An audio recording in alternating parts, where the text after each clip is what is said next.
Welcome to Lessons in Leadership. Steve Adubato with my colleague, Mary Gamba. We kick off the program with Taylor Repollet, manager of the NYU women's basketball team. Taylor, good to see you. Good to be here. How the heck did you become the manager of the basketball team, women's basketball team at NYU? I became the manager at the end of my senior year of high school going into NYU.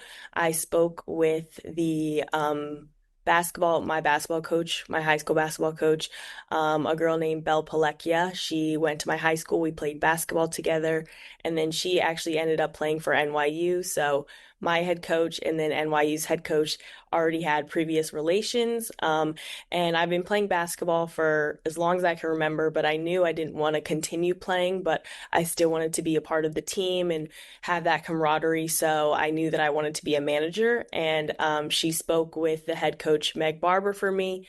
And yeah, I had a conversation with the assistant coach, Coach Nettie, and that's how I became the manager. So interesting. Let us disclose your dad, Lamont Repollet, who is the president of Kane University, a good friend of ours. Your dad and I talk a lot about leadership. We talk about relationships. Question, to what degree has your dad, being a great leader, not just of a terrific university like Kane, but also the former head of Department of Education in New Jersey, formerly the superintendent of a large school system, your dad's leadership, to what degree do you believe, if at all, it's impacted in your view of being a leader? I think it's impacted my sister and I both to just strive for what we can do and strive for the best. And he loves to coin this term, be extraordinary. It's what makes you different from ordinary is that extra. So he's always told my sister and I that, and I believe that is what I try to take with me in everything that I do, and just remember that to be a little bit different and to put yourself out there and to not be afraid to kind of like step up and be in that role. Well said. Mary. Taylor, talk a little bit about your responsibilities as a manager at NYU's women's basketball team.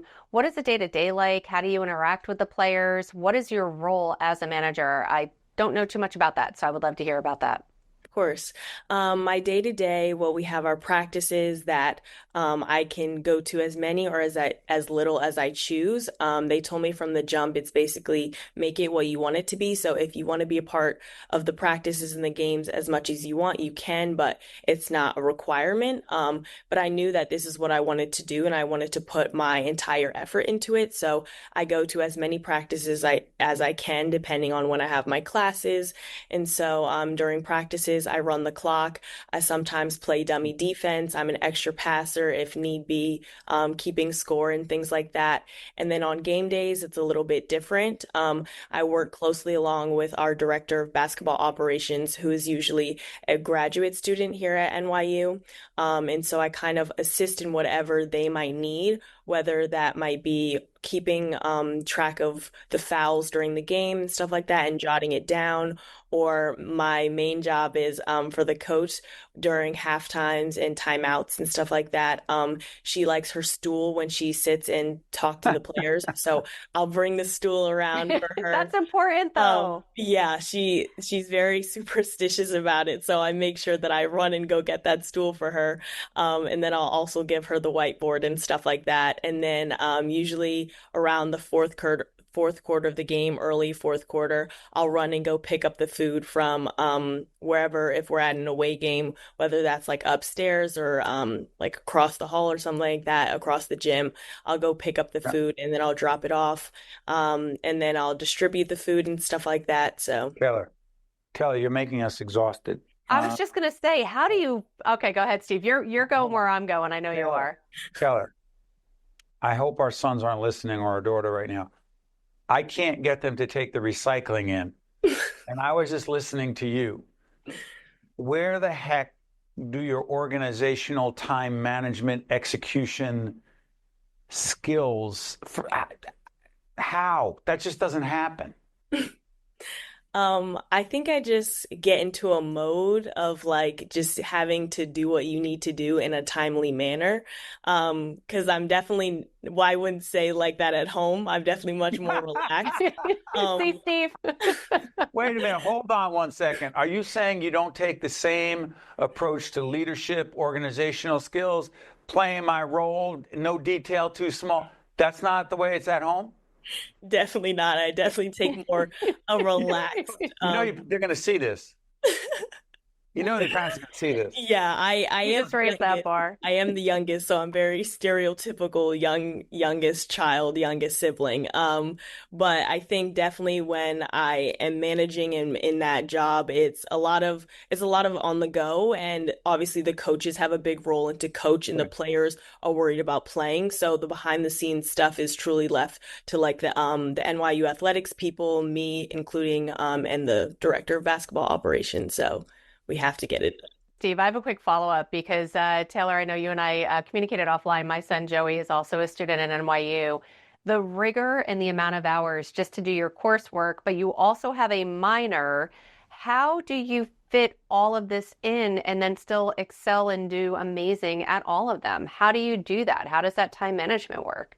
I take advantage for every little moment that I have. So in practice, if I'm keeping the time or keeping score, especially this entire year, I was swamped with taking Chinese and my Chinese homework.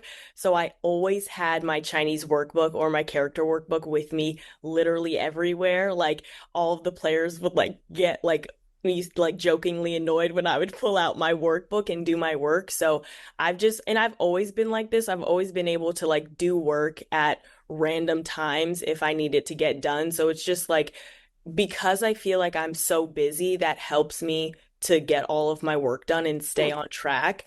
Than rather like off season, I kind of don't have like the motivation to keep going. But when I know I have things I need to do, it's easier for me to stay on track of them. Taylor, first of all, on Lessons in Leadership, the series featuring younger people who are obviously leaders is it's a pleasure for us because the idea of who a leader is very stereotypical in the minds of so many. But here's I'm curious. Last question on my end. Mary and I have countless conversations with much older, more mature, professionally leaders than you are, and we all talk about the younger generation, those who come in 20-ish, and they don't have the grit, they don't have the tenacity, they don't have they're so caught up in their phone, they don't communicate well. That's not you. Do you feel you are atypical? Unfair question, I know, of most younger people who are going into their professional lives, and you may be a star in the media or in sports or sports management. I don't know where you're going with what you're doing, but you have what it takes to be a leader. Do you feel that you are the norm or you're atypical? Um, I feel like a little bit of both. I feel like in the normal way that I'm a teenager and I always have my phone on me and my parents nag at me. But what is a little different is I believe that I tend to find leadership in different ways. So that might not be like the star player or a typical leader of like a club or anything, but just like doing what I can and being the best at it. And so people can rely on me. For example, in high school when I was still playing basketball, we had this kind of tradition called bead keeper, and it was someone who we each got to put a bead on the string and what that represented going into playoffs. Because as you know, in playoffs, if you lose a game, your season's over. And so, my job as bead keeper, was basically someone who held these beads, during the games and had it in the timeouts, and you held your hand, but it also what the bead keeper represented. And I remember the assistant coach at the time at my high school, she told me that it was someone who brings this energy to uplift their teammates and uplift those around them. And I think that's what I bring into also being a manager is because someone who thinks of a manager obviously isn't the leader of the team, but they're there for everyone. And that's what I prioritize, is being there for my teammates who have also become some of my closest friends. So just being there for them, whether that be getting the food or just running and like knocking on their dorm room to like, wake up. If they're running a little late. And so it's just finding ways to be a leader and being there for someone in a different way, I think is where I tend to be different. Well, you just described leadership. Being a great team player, team member is in itself being a leader.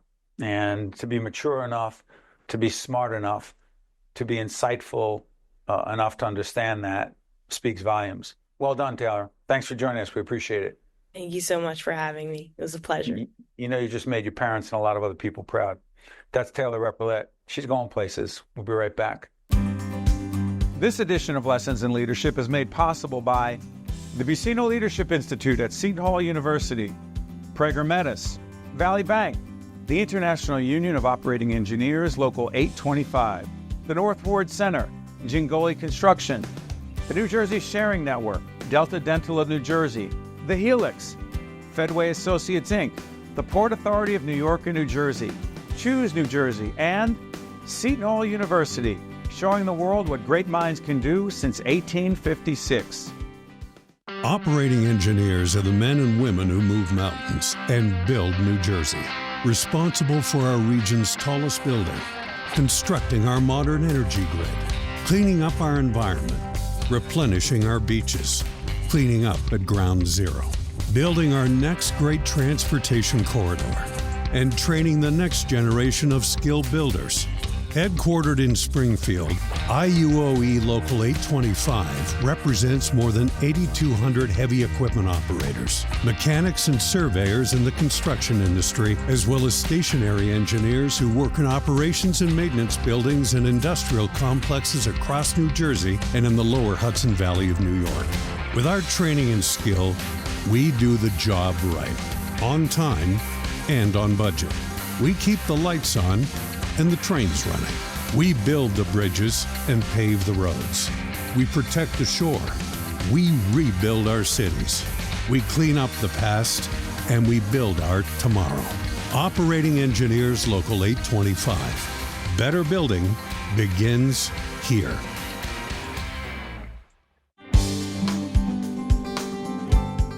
Welcome back to Lessons in Leadership. Steve Adubato with Mary Gamba. Hey, Mary, Taylor Repollet. I don't want to even talk about the next segment until we debrief. Mm-hmm. She was exceptional. Exceptional.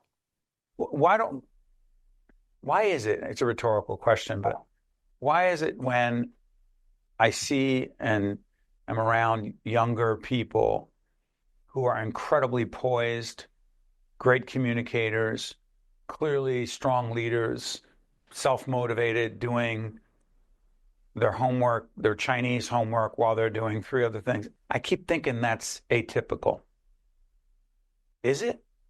I'm hoping not. I believe, and as I always say, the media takes things and blows it out of proportion. So the media may take a nugget of this younger generation and the things they're lacking and they're not connected, they're not building relationships. More and more, and I don't know if you see it in your kids' circles of friends, they truly are articulate, professional, responsible, engaging communicators, young men and women. So I think we need to flip the narrative in media and stop even saying, oh, there's this, and maybe it was different during the pandemic. I think we were all confused and a little lost. But I truly believe the more young adults that I talk to, and again, that 20 to 25-year-old, they want to succeed. They want to excel. Even if they don't know where they're going, their way they're communicating and leading is really impressing me. Yeah, I'm not buying the argument that we in the media have created some narrative. Have we contributed to it? Sure, but we've had too many leaders on different kinds of organizations, including law firms. We're about to introduce Marie Mathews, who's a managing member at CSG Law, where we do a whole range of leadership coaching there. We've had a lot of older, more mature leaders who say that what it's taken to succeed in the past in terms of hard work, grit, long hours, patience, whole bunch of things. That it's not that common in younger people, and that's not us saying it, Mary. Agree. Oh no, I agree. And that doesn't mean there are not younger people like Taylor and like your kids and my kids in spurts. But I got to tell you, I'm not down on younger people, and also like Chloe Swift, who is one of our really young, talented producers, who just works her butt off. I am concerned that long term, that too many. I'm not going to play the percentage game, like how many are we talking? Most, all? No, I'm not playing that. Too many younger people don't know what it takes to really succeed. And even when they do find out, they're not really willing to do that, to work that hard. We can agree to disagree, but I think they want it faster than it comes for most of us. Meaning, Mary, I'm going to ask how many crappy jobs you've had, and you might start with this one. But I lost count of the number of crappy jobs I had before I even began to do the kind of thing I really want to do and get paid for. You? I didn't have too many crappy jobs. I actually had a lot of fun at most. I didn't have a lot of jobs. You have to remember, I literally worked at a bakery, a swimsuit shop. I worked at a teaching hair at a hair cosmetology school. Then I worked at Rutgers, I can say here, and I worked at a healthcare system. And then I came to you. And I have to say, none of them were. It was just not the right fit for me. They were the right fit at the time. I liked them all. Mary, I know we have to throw Elvin's telling us, but hold on a second. Mary, I worked as a bank teller. My mother worked in a bank back in the day. My mother got me a job at a local bank in my neighborhood in Newark, New Jersey. I was a bank teller. Now, I want you to picture, I was a bank teller at 20, 21. I'm in school, but I'm a bank teller. April, this is real. April is here. It's like, where's he going with this? You had to prove out at the end of the day. You had to have the same amount of money and had to match up. I can say this now. Not only did I never actually match up the numbers right, but I always used to bring some cash with me to make up the. I did because I didn't want to have the numbers not prove out, and then like, where's the money? I'm like, okay, I'll just put That's the money. amazing. But hold on. Elvin, hold on. Is it wrong what I did? No, not at all.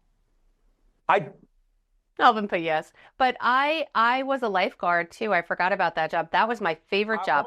Dishwasher at Grant's department store. Oh, and I was a waitress. I was a bad waitress. Hold on. You said you never had a. No. I loved it, but I was horrible at it. I was so annoying.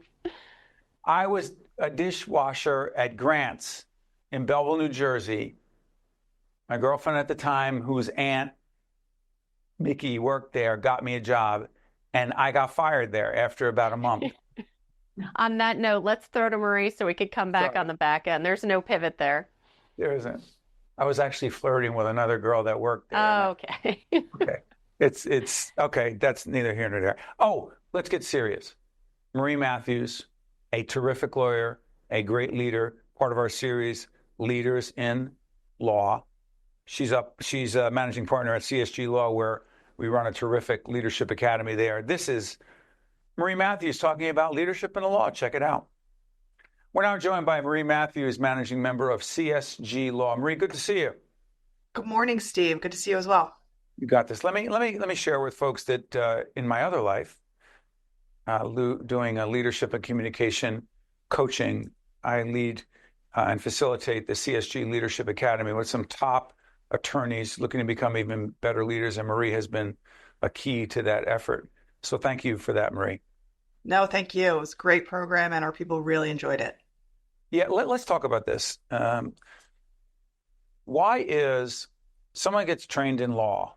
They go to law school, they understand case law, et cetera, right?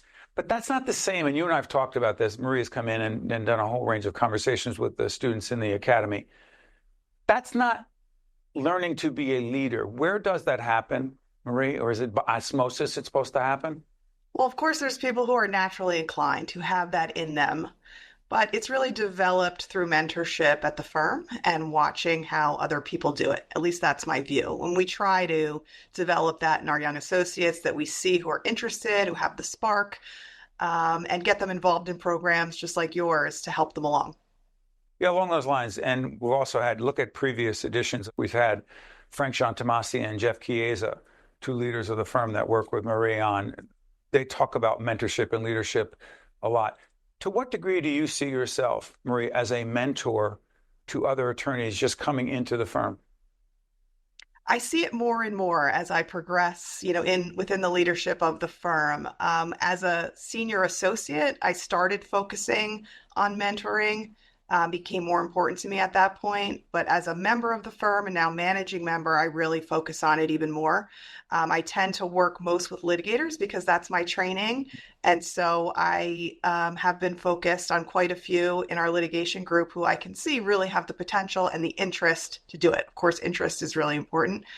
You have to want to do it. You have to want to be involved and learn from those around you. And we have quite a few really great young attorneys who have that. Along those lines, one of the things that struck me, and I said this to you and our colleagues in one of our last leadership seminars, that a disproportionate number of the folks in the Leadership Academy are women. Okay? Are you finding that, where are we in terms of the legal profession in 2025 and moving forward in terms of gender, women in law? So I think what we see is the same as what we see at the law school level. At the introductory levels, we have parity. We generally are 50-50 women and men. But as careers progress, those numbers drop for women, and we're closer to 30 or 40% of women in leadership. And so I think it's incumbent on all of us to try to rectify that and to bring those numbers back to parity at the more senior levels. And I think that's reflected in the composition of our Leadership Academy class. That we had more women than men. I think that's a good thing. It's a great thing. The other part of it that we didn't get into in our work, but I'm curious as to your thoughts on this, because there is no industry where artificial intelligence, AI, is not impacting our world. For those who say, well, let me just put it this way. How are you and your colleagues at the firm integrating artificial intelligence into your work so it's not simply replacing people? So we're doing that slowly and responsibly. In the law, we've been using AI for quite some time, particularly on the litigation front. AI has been part of document review and research, for years, more than a decade at least. And of course, as the tools have gotten better and capable of more things, it gets a little bit scarier. What is this capable of? Is this a good thing for us? So we are proceeding slowly. We have a committee that analyzes the different tools that are available to us so that we can know what we're doing before we jump in with 2 feet. And we're just starting to pilot a program that will be available to all of our attorneys that's kind of a toe in the water as far as the more sophisticated AI tools. I'm going to shift gears on this. I was thinking about this recently. So in order to be successful in law or any profession, but in your profession in particular right now, the idea of, quote, business development, bringing in business. If someone is trained to be a litigator, they're trained to understand the law, and they're really good academically. They understand case law. They're just good lawyers in that way. But you and I have talked about this, that being good at business development, building relationships, that's not natural for most folks. How the heck did you learn that? Well, it's an ongoing process. I won't say I'm an expert yet. Same here. I'm a lot older than you, and I'm still at it. Right. So how did I go about it? I think one of the key ways is watching how others do it and figuring out what model makes sense for you. Because not everyone can be the person who's out, center stage at every event and meeting people. You have to find what model and what type of business development works for you. And it might be a one-on-one situation that you're more comfortable in, and you start there and you build from there. But it is a learning curve. It's not so simple. But again, whether you're in law or any industry, being good at, quote, the business of your industry, whether it's in the art. People are like, well, I'm into the arts. Okay, you need money to pay the bill. I'll get off my soapbox. So, Marie, let me try this last question. Yeah. One of the themes we talked about in our leadership work was about giving constructive, honest feedback, which is part of mentoring that you talked about before, but also being open and receptive to receiving it. Why the heck is it so hard for so many of us to receive, including when my wife gave me some feedback? I call it criticism. She calls it feedback in that case. For most of us, why the heck is it so hard to be receptive to feedback that we need to hear, but hurts our ears? Well, that's exactly the reason. It hurts a little bit. It feels like a little bit of a rejection. And so you have to change your mindset a bit and remember that this is for your benefit. This is for your growth. And when you put it in that perspective, that the person who is giving you what feels like rejection and criticism is giving you that to help you to grow, it's a little bit easier to accept. Yeah, it's never easy, but if we have what I like to call in my leadership work a growth mindset, you bite your tongue and you say, as Marie just said, even if I disagree with it, it can only help me. Easier said than done. Marie Mathews is managing member at CSG Law, where we have been doing a leadership academy for the last year or so. Marie, thank you so much for joining us. We appreciate it. Well done. Thank you, Steve. You got to stay with us. We'll be right back. Promotional support for this edition of Lessons in Leadership with me, Steve Adubato, and my colleague, Mary Gamba, has been provided by NJ.com, NJBIA and New Jersey Business Magazine, CIANJ and Commerce Magazine, and the Meadowlands Chamber and Meadowlands Media. I want to thank Marie Mathews and the great team at CSG Law. Listen, if you heard us before, I was talking about jobs that you have. Sometimes, before I found out what I really wanted to do, this leadership coaching, all that, blah, blah, blah, blah. I also ran for the state legislature, got elected as 24, got elected at 25. That's what I wanted to do. I wanted to be that out front person. Okay, before that, a lot of jobs I wasn't good at. Last one I'm going to share, and I'll get off this. My uncle Louis Raccanelli, best carpenter in the world, had a great carpentry construction company. My father made him hire me as a summer carpenter intern. I was the worst. I could not find a beam if you gave me $1 million. And I would just hammer where I thought the beam might be.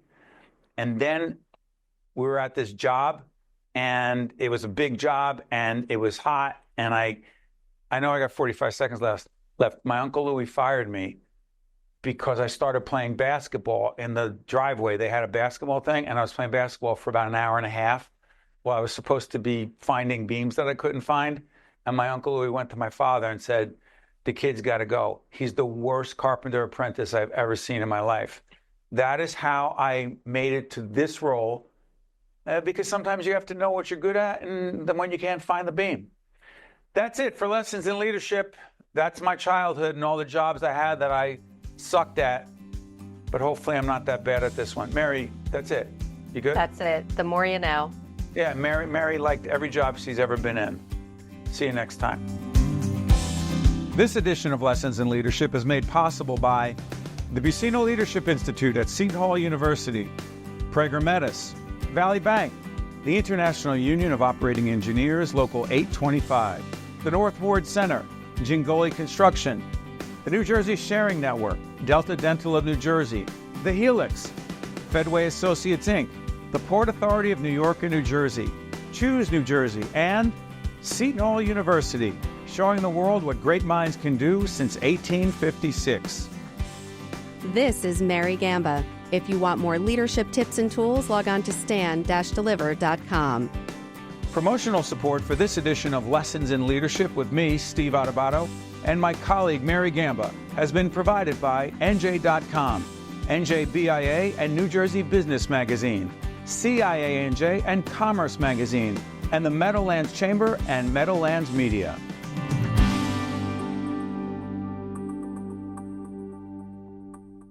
Operating engineers are the men and women who move mountains and build New Jersey. Responsible for our region's tallest building, constructing our modern energy grid, cleaning up our environment, replenishing our beaches, cleaning up at ground zero, building our next great transportation corridor, and training the next generation of skill builders. Headquartered in Springfield, IUOE Local 825 represents more than 8,200 heavy equipment operators, mechanics and surveyors in the construction industry, as well as stationary engineers who work in operations and maintenance buildings and industrial complexes across New Jersey and in the lower Hudson Valley of New York. With our training and skill, we do the job right, on time and on budget. We keep the lights on and the trains running. We build the bridges and pave the roads.